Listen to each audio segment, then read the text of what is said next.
I want to show you something here that we just got in the mail. It was on back order, and it'll help our videos quite substantially here. Okay, I have to put my camera on a tripod to show you. It's made by Vivitar, and there was a link to it from one of my one of the YouTube channels I'm subscribed to, called the Frugal Filmmaker. And what this is it's a combination pistol grip to hold the camera steady, because my videos I find I'm shaky holding the camera. Also,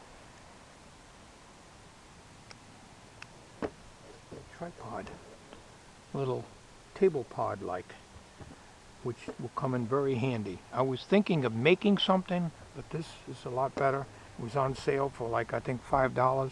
It was on back order for quite a while, so they finally came in. So I got one, and my son Tommy has one. So you can adjust this head up and down here.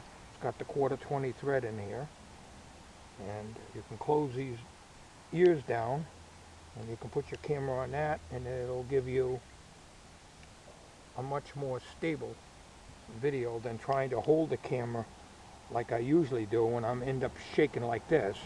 And I have rock solid hands, I don't shake, but yet my videos are shaky, so on these small cameras. So when you're using a small camera such as a flip or a digital camera like I'm using now and so forth, these damn school buses are constantly drowning out my audio. You know, then you want to use something like this. Alright, now we're going to get on to what the subject of this video is all about. Okay, first of all I got to open the door, and I just got a couple of screws going in there. Here comes my recycle guy. Yep, here comes my recycle guy. Okay, I have a couple of screws that hold this door into place.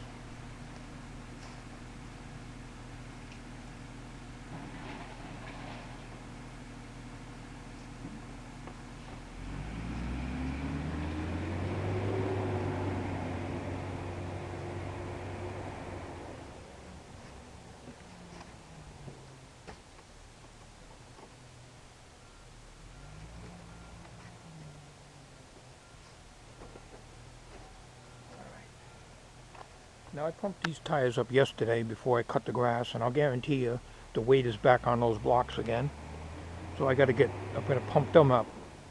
We'll check it right now and see if I have to pump them up.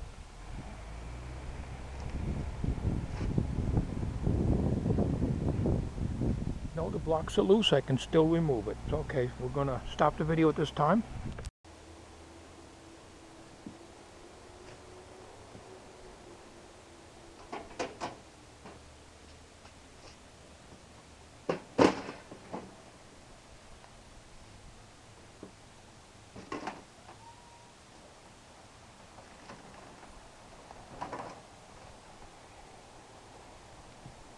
I threw some mothballs in there last night, but it started getting dark. I bought 2 more boxes of mothballs, but I already had bought a box last night.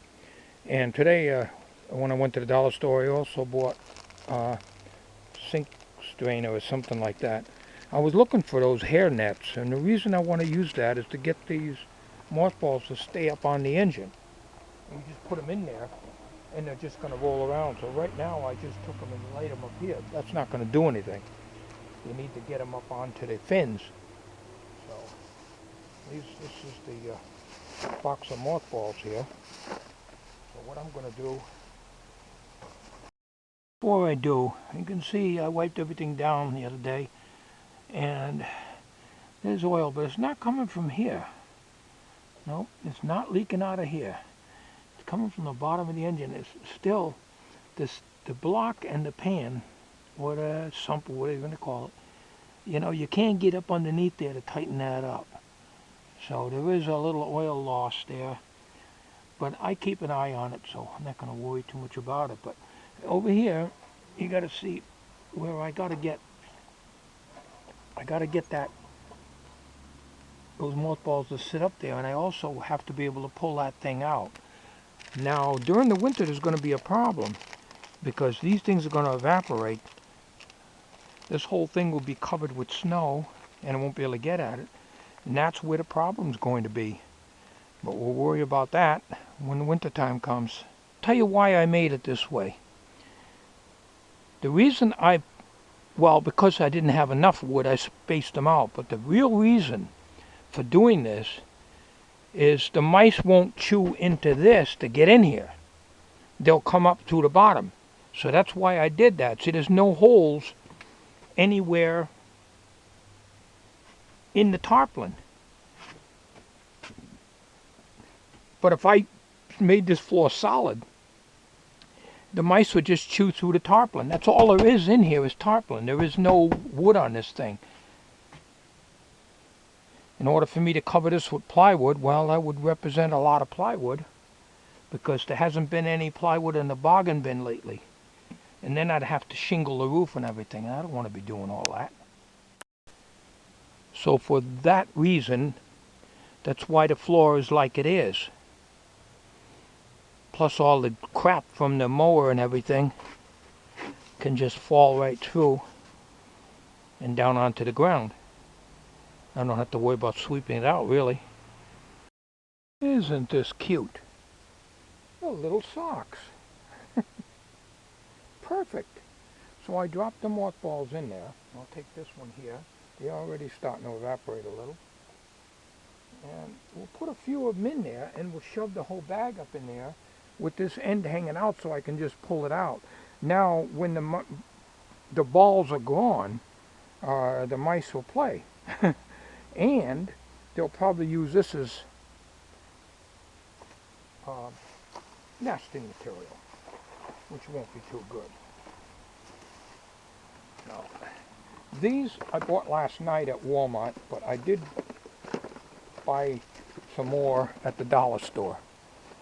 Well, actually, it's a $1.09 store. In the mall here, they can't afford, I guess, to sell things for $1. They got to charge $1.09 plus tax because the rent is so damn high in these malls, you know.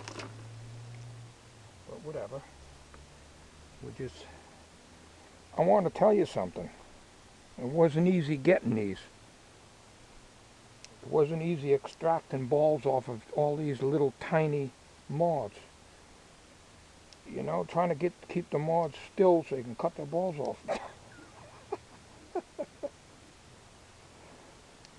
I had to throw that in there. Okay. That should be enough. And what we'll do is you can stick it up in there. This just keeps them so that they can, you know, just leave it so that I can pull it out. I don't know if you can see that. Just so I can pull that out and refill it. That's all. I think what I'm going to do, I'm going to put a clip on that to hold that there so it doesn't, so the whole thing doesn't fall out. I'll come back on the video in a minute. Okay. That's all, just to keep it up there. Now that should be strong enough to smell. The only thing I'm concerned with is this thing sliding down when I move it, having it fall off.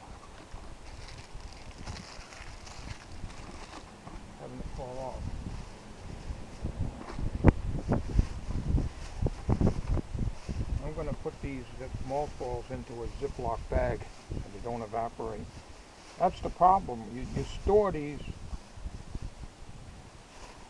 over the winter and you have a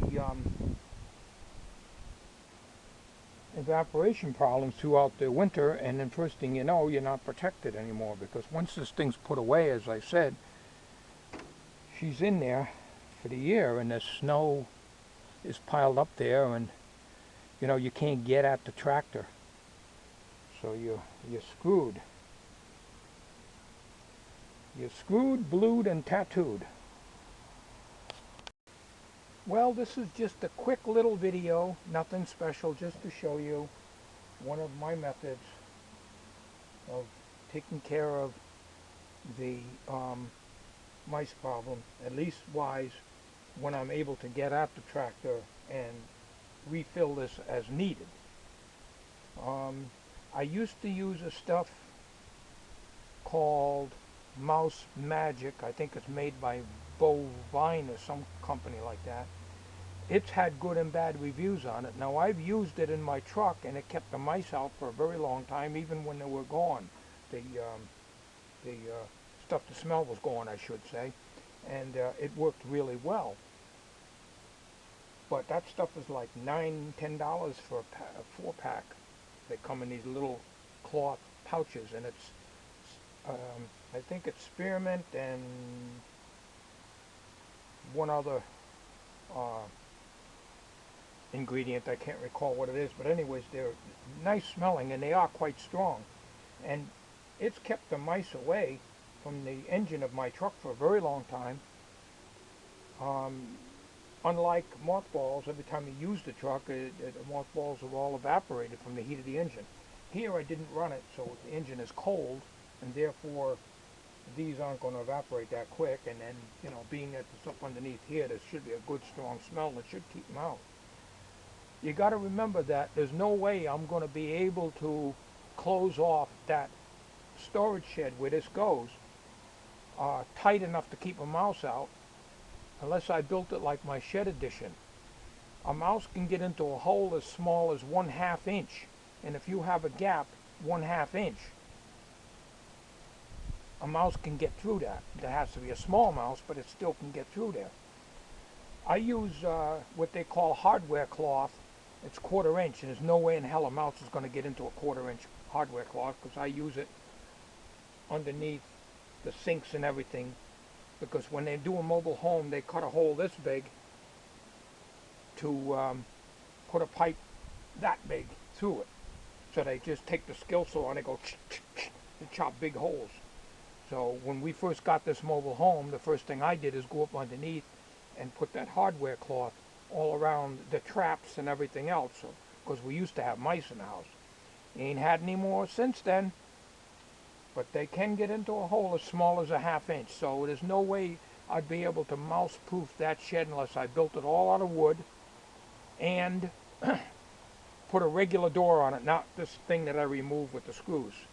And that also becomes another structure which we don't want to have to deal with. So I'm going to let you go. There's a lot of unhappy male mice now that are ballless out there. But it's for a good cause. Thank you for watching, guys and ladies.